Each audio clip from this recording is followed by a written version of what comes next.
ఆదరణ పొందుతున్న #1 premium range beauty products ARM pearl beauty. నమస్తే, వెల్కమ్ టు సుమన్ టీవీ. నేను మీ సాయి. విశాఖ స్థానిక సంస్థల ఎమ్మెల్సీ ఎన్నికకు సంబంధించి తాజాగా వెలువడుతున్నటువంటి అప్డేట్ అందరినీ విస్మయానికి గురి చేస్తుంది. కూటమి నుంచి అభ్యర్థిని బరిలోకి దించకుండా ఉండేందుకు చంద్రబాబు నిర్ణయం తీసుకున్నట్టు కనపడుతుంది. దీంతో వైసీపీ నుంచి అభ్యర్థిగా ఉన్నటువంటి బొత్స సత్యనారాయణ ఏకగ్రీవ ఎన్నిక కాబోతున్నారా? దీనికి సంబంధించి మనం మాట్లాడదాం. మనతో పాటు Suman TV news chief editor Keshav గారు ఉన్నారు. సార్ నమస్తే. నమస్తే. సో అనూహ్యమైనటువంటి కూటమి నిర్ణయంతో బొత్స సత్యనారాయణ గెలుపు లాంఛనమేనా? లాంఛనం అని అప్పుడే చెప్పడానికి అవకాశం లేదు, కానీ బట్ అనూహ్యమైనటువంటి నిర్ణయం తీసుకున్నారు. ఇందులో అనూహ్యమైన రాజకీయ చాణక్యం కూడా ఉండే అవకాశం చాలా క్లియర్గా కనిపిస్తుంది. ఎందుకంటే విశాఖ స్థానిక సంస్థల కోటాలో ఎమ్మెల్సీ ఎన్నిక జరుగుతుంది. ఇందులో ఓటర్లు ఎవరెవరు అంటే మున్సిపల్ కార్పొరేషన్లు, మున్సిపాలిటీలు, అలానే జెడ్పీటీసీలు, ఎంపీటీసీలు, వీళ్ళందరూ కూడా అందులో ఓటర్లుగా వస్తారు. ఓవరాల్గా చూసినప్పుడు 841 మంది ఈ ఓటర్లు రిజిస్టర్డ్ ఓటర్స్ ఉన్నట్టుగా లెక్క తేలుతుంది. 11 స్థానాలు ఏవో ఖాళీ ఉన్నాయని చెప్పి అనేది అధికారులు చెప్పినటువంటి అంచనా. ఇటు అటు మార్పులు చేర్పులు జరిగిన తర్వాత అంటే కొంతమంది పార్టీలు మారినటువంటి పరిస్థితిని మనం చూసాం. మన విశాఖ స్టాండింగ్ కమిటీ ఎలక్షన్ రిజల్ట్స్లో కూడా మనం చూసాం. ఆ రకంగా చూస్తే కూడా 520 నుంచి 530 స్థానాలు వైసీపీకి, 520 నుంచి 530 ఓట్లు వైసీపీకి అనుకూలంగా ఉన్నవి అనేది ప్రాథమికమైనటువంటి సమాచారం. సో మొత్తంగా గెలవాలంటే అక్కడ గెలుచుకోవాల్సినటువంటి స్థానాలు కనీసం 420 దాటాల్సిన పరిస్థితి ఉంది. అంటే కూటమికి ఆ విధంగా చూసినా కానీ ఒక 100-120 తగ్గేటువంటి ఓట్లు తగ్గేటువంటి పరిస్థితి ఉంది. సో అందుకని చంద్రబాబు నాయుడు గారు కూటమి పక్షాన అభ్యర్థిని నిలపకూడదు అనేటువంటి ఒక నిర్ణయాన్ని తీసుకున్నట్టుగా, ఆ నిర్ణయానికి సంబంధించి పార్టీ అంతరంగికమైనటువంటి సమాలోచనలు జరిగేటువంటి సందర్భంలో టెలికాన్ఫరెన్స్లో ఆయన నాయకులకి చెప్పినట్టుగా, కానీ నాయకులు మాత్రం తీవ్రమైనటువంటి అభ్యంతరం తెలిపినట్టుగా కూడా ఒక సమాచారం వస్తుంది. అయితే విలువలతో కూడిన రాజకీయం చేయడం అవసరం. ఇప్పుడు అక్కడ క్లియర్గా మెజారిటీలు కనబడడం లేదు కాబట్టి పార్టీలు మార్చడం కోసం లేదా గెలవడం కోసం ఎవరిని పడితే వాళ్ళని పార్టీలోకి ఆహ్వానించడం కూడా సబబు కాదు. కాబట్టి కూటమి పక్షాన అభ్యర్థి ఉండకపోవడం మేలు అనేటువంటి నిర్ణయాన్ని చంద్రబాబు నాయుడు గారు నాయకులందరికీ కూడా చెప్పినట్టుగా తెలుస్తుంది. సో ఆ క్రమంలో చూసినప్పుడు పోటీ పెట్టకపోవచ్చు, కూటమి తరపున అభ్యర్థి ఉండకపోవచ్చు అనేది ప్రాథమికమైనటువంటి అంశం.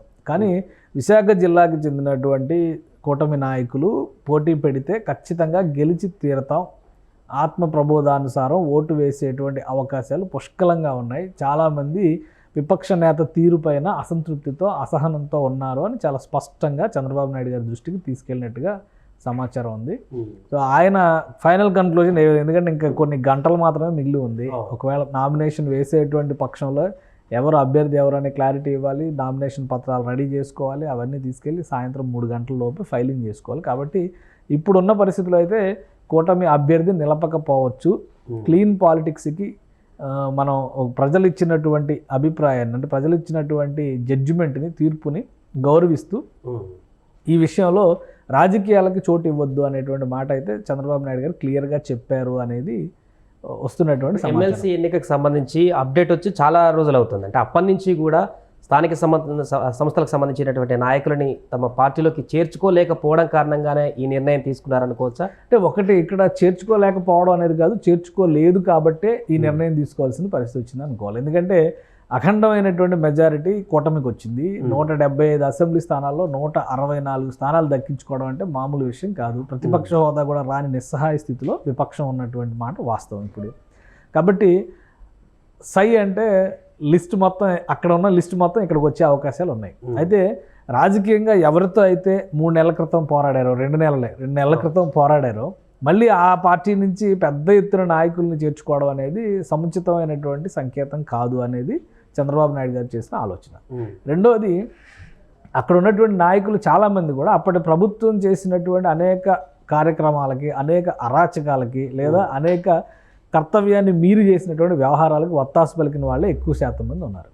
సో మౌనంగా ఉన్నవాళ్ళు లేదా కొంతవరకు చిత్తశుద్ధితో పనిచేసిన వాళ్ళు కొంతమందే ఉండొచ్చు. ఒక్కసారి గేట్లు ఎత్తితే ఆ ప్రవాహం మొత్తాన్ని ఆపడం కష్టమైంది. ప్లస్ ఇప్పటివరకు అంటే ఈ 5 ఏళ్లలో జరిగినటువంటి దాష్టికాల పైన కూడా ఎదురు నిలబడి పోరాడినటువంటి వాళ్ళందరూ కూడా కొంత డిమోరలైజ్ అయ్యేటువంటి పరిస్థితి ఉంటుంది. రేపు ప్రజలకు కూడా అదే సంకేతం వెళ్ళొచ్చు. మనం గెలిపించింది ఎందుకు, వీళ్ళు బాగా పరిపాలించాలని కదా, మళ్ళీ వీళ్ళందరినీ తీసుకొచ్చి ఇందులో ఎక్కిస్తున్నారు ఏంటి అనేటువంటి అభిప్రాయం కూడా రావచ్చు. అందుకనే గత 2 నెలలుగా చాలామంది సంప్రదింపులు జరుగుతున్నప్పుడు కూడా 3 పార్టీలు ఒకే మాట మీద ఉన్నాయి. ఒకవేళ ఎవరినైనా పార్టీలో చేర్చుకోవాలన్నా కానీ కూటమి ఏకాభిప్రాయంగా వారిని చేర్చుకోవాలి అనేటువంటి ఒక నిర్ణయానికి వచ్చింది. ఆ క్రమంలోనే సంప్రదింపులు జరిపినటువంటి నాయకుల జాబితాను కూడా పక్కన పెట్టినటువంటి పరిస్థితి ఉంది. మీరు ఒక విషయం గమనిస్తే గత నెల రోజుల్లో వైఎస్ఆర్సీపీకి రాజీనామా చేస్తున్నటువంటి నాయకులు ఉన్నారు, కానీ ఇతర పార్టీలో చేరుతున్నటువంటి పరిస్థితి ఇంకా ఎక్కడా లేదు.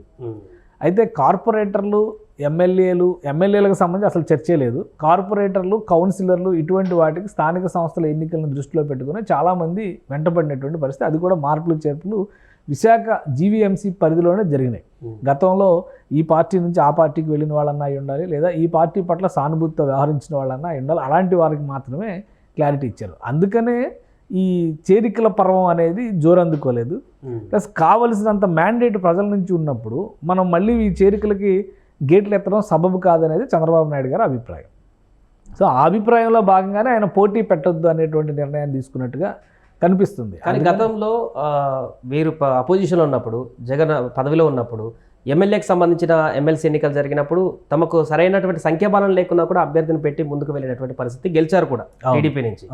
సో అప్పుడు ఒక రకమైనటువంటి నిర్ణయం, ఇప్పుడు ఒక రకమైనటువంటి నిర్ణయం. ఇదే అప్పుడు 2 విషయాలు మనం గమనించాలి. ఎందుకంటే గ్రాడ్యుయేట్స్ కోటాలో జరిగినటువంటి ఎలక్షన్స్లో 3 స్థానాలు టీడీపీ అభ్యర్థులే గెలుచుకున్నారు. అంటే ఫస్ట్ స్టార్టింగ్ విజయానికి సంబంధించి అప్పుడున్న విపక్షానికి విజయ పరంపర అనేది మొదలైంది. అక్కడి నుంచే మనం చూడాల్సి ఉంటుంది.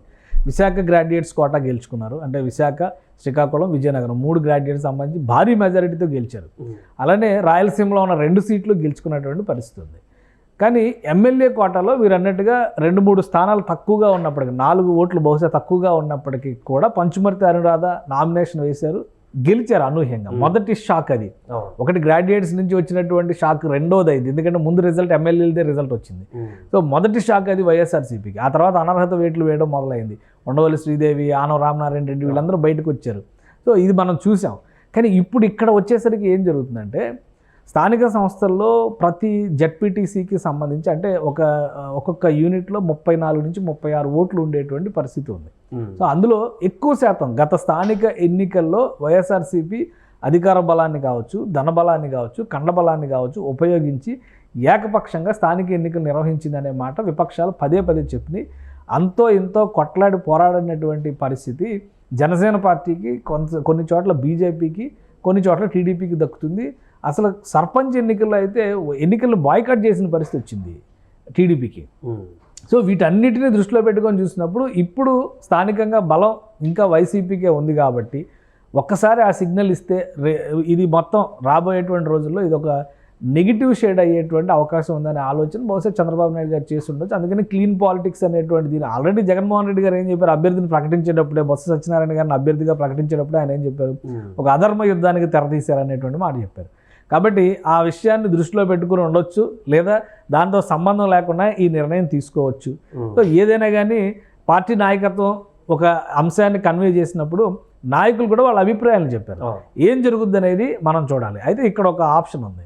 ఏంటి, బొత్స సత్యనారాయణ ఏకగ్రీవంగా గెలిచేస్తారా, ఎమ్మెల్సీ అయిపోతారా? అంత ఈజీగా శాసన మండలిలోకి బొత్స సత్యనారాయణ గారికి అవకాశం. ఎందుకంటే లాస్ట్ 20 ఇయర్స్ యావరేజ్గా చూస్తే 98 నుంచి మనం ఇక్కడికి చూస్తే కనుక బొత్స సత్యనారాయణ ఫ్యామిలీ నుంచి చట్టసభల్లో రిప్రజెంటేషన్ లేని సందర్భం లేదు. ఎవరో ఒకరు వాళ్ళ కుటుంబంలో, బొత్స సత్యనారాయణ గారు ఎంపీగా అన్నా ఉన్నారు, తర్వాత ఎమ్మెల్యేగా అన్నా ఉన్నారు, వాళ్ళ ఆవిడ గారు అంటే బొత్స ఝాన్సీ గారు ఆమె జడ్పీ చైర్పర్సన్గా ఉన్నారు, తర్వాత ఎంపీగా పోటీ చేశారు, గెలిచారు విజయనగరం జిల్లా నుంచి. వాళ్ళ సోదరులు 2 ఉన్నారు, వాళ్ళు ఎమ్మెల్యేలుగా, ఎవరో ఒకరు రాజకీయపరమైనటువంటి పదవుల్లో ఉన్నారు. మొదటిసారిగా కంప్లీట్ అన్ఎంప్లాయ్మెంట్లో బొత్స సత్యనారాయణ గారి ఫ్యామిలీ ఇప్పుడు ఉంది. సో అలాంటి పరిస్థితుల్లో బొత్స సత్యనారాయణ గారిని అంత ఈజీగా చంద్రబాబు నాయుడు గారు శాసనమండలిలోకి రాణిస్తారా? ఇది ఒకసారి ఆలోచించాల్సినటువంటి అంశం. అయితే నామినేషన్స్ చివరి రోజు ఉదయం వరకు, మధ్యాహ్నం తర్వాత ఏమన్నా నామినేషన్స్ ఫైల్ అవుతాయా లేదో మనం చూడాలి. కానీ ఇప్పటి వరకు నామినేషన్స్ 2 ఫైల్ అయినాయి. ఒకటి బొత్స సత్యనారాయణ గారిది, ఇంకోటి లోకల్గా మహమ్మద్ సఫీ అనే ఆయన ఒక నామినేషన్ వేశారు. ఆయన సాధారణంగా నార్మల్గా ఆయనకున్నటువంటి ఆసక్తి మేరకు వేసినటువంటి నామినేషనా ఇది, లేదు బ్యాక్ ఎండ్ నుంచి మరెవరైనా సపోర్ట్తో ఆయన పోటీ చేస్తున్నారా, ఇది క్లారిటీ రావాలి. ఒకవేళ బొత్స సత్యనారాయణ గారు నామినేషన్ ఆయన నామినేషన్ రెండు పోటీలో ఉంటే ఏకగ్రీవం కాదు, ఎన్నిక జరగాల్సినటువంటి పరిస్థితి ఉంటుంది. అప్పుడు ఆయన మద్దతు కోరొచ్చు, కూటమి నాయకత్వం మద్దతు కోరొచ్చు, నేను పోరాడతానని. గెలుస్తారా లేదో తెలియదు. ప్లస్ కూటమి నాయకత్వం పోటీలో లేదు కాబట్టి మీ అభిప్రాయం మేరకు మీ అభిష్టం మేరకు మీరు ఓటు వేయండి అంటే ఓటింగ్ కన్వర్ట్ అవ్వచ్చు. ఎందుకంటే 30వ తారీఖు వరకు ఓటింగ్కి టైం ఉంది. ఈ 15 రోజులు రాజకీయం ఎటైనా కానీ మరలొచ్చు. బొత్స సత్యనారాయణ గారు ఏకగ్రీవంగా గెలుస్తారు అనుకోవడం అసాధ్యం అనేటువంటి అభిప్రాయం అయితే నాకు అనిపిస్తుంది. ఇంకా ఎవరైనా నామినేషన్స్ వేస్తే ఇంకొక నామినేషన్ ఫైల్ అయింది అనుకోండి, ముగ్గురు మధ్య పోటీ ఉండొచ్చు. 2 నామినేషన్లు ఫైల్ అయ్యి 2 నామినేషన్లు కూడా 15వ తారీఖుకి క్లారిటీ వస్తుంది. అంటే ఉపసంహరణ ఉంటుంది, స్క్రూటినీ కంప్లీట్ అయిపోతుంది. కాబట్టి 2 కూడా ఒక ప్రాపర్ ఫార్మేట్లో కనుక ఉంటే పోటీ ఉండడానికి అవకాశం అయితే ఉంది. పోటీ లేకుండా ఎన్నిక జరుగుద్దని మనం అప్పుడే చెప్పలేము. సాయంత్రానికి మరికొన్ని నామినేషన్స్ పడవచ్చు. ఎందుకంటే కూటమి పోటీ చేయటం లేదనేసరికి స్వతంత్ర అభ్యర్థులు ఎవరైనా పోటీ చేయొచ్చు. ఎందుకంటే ఇది ఎమ్మెల్యే కోటా నుంచి చేసిన దానిలో కూడా రాజకీయంగా అనుభవం ఉన్నటువంటి పంచమూర్తి అనురాధ ఆమె ఎక్కడ ఇది లేదు కదా, కానీ ఆమె నామినేషన్ వేశారు కదా. గ్రాడ్యుయేట్స్ కోటా అంటే ఏంటి, గ్రాడ్యుయేషన్ చేసినటువంటి రిప్రజెంటేషన్ ఉన్న వాళ్ళే చేయాలి. ఇది స్థానిక సంస్థల కోట. గతంలో స్థానిక సంస్థల్లో పనిచేసిన వాళ్ళు ఉండొచ్చు, మాజీ నాయకులు అయి ఉండొచ్చు, రాజకీయ అనుభవం ఉన్న వాళ్ళు ఉండొచ్చు. కాబట్టి ఎవరైనా వేయచ్చు. నామినేషన్ వేయడానికైతే అవకాశాలు ఉన్నాయి. కూటమి పోటీలో లేని సందర్భాన్ని వినియోగించుకొని మరెవరైనా కనుక నామినేషన్ వేసి ఉంటే స్వతంత్ర అభ్యర్థిగా కూటమి మద్దతు పొందడానికి అవకాశం ఉండొచ్చు. కూటమి ఇస్తుందా లేదా తర్వాత, బట్ పొందడానికి అవకాశం ఉండొచ్చు. సో వైఎస్ఆర్సీపీకి ఏకపక్షంగా ఈ సీటు వదిలేస్తారా లేదా అనేది మాత్రం ఒక $1 మిలియన్ క్వశ్చన్. 2-3 రోజుల్లో దీనిపైన క్లారిటీ వస్తుంది. ఒకవేళ పోటీ ఉంటే స్వతంత్ర అభ్యర్థి వర్సెస్ వైఎస్ఆర్సీపీ ఉంటుందా అనేది ఒక ఆసక్తికరమైనటువంటి ప్రశ్నగా మాత్రం ఈ వ్యవహారంలో మిగిలిందని మనం చెప్పొచ్చు. Right sir. సో అది మొత్తానికి విశాఖ స్థానిక సంస్థలకు సంబంధించిన ఎమ్మెల్సీ ఎన్నికకు సంబంధించి ఆసక్తికరమైనటువంటి పరిణామాలు చోటు చేసుకుంటున్నాయి. అనూహ్యంగా కూటమి తీసుకున్నటువంటి నిర్ణయంతో అక్కడ ఉన్నటువంటి రాజకీయ సమీకరణాలు కూడా మారిపోయాయి. సుమన్ టీవీలో మీ పర్సనల్ అండ్ బిజినెస్ ప్రమోషన్స్ కోసం కింది నెంబర్కి కాంటాక్ట్ చేయండి.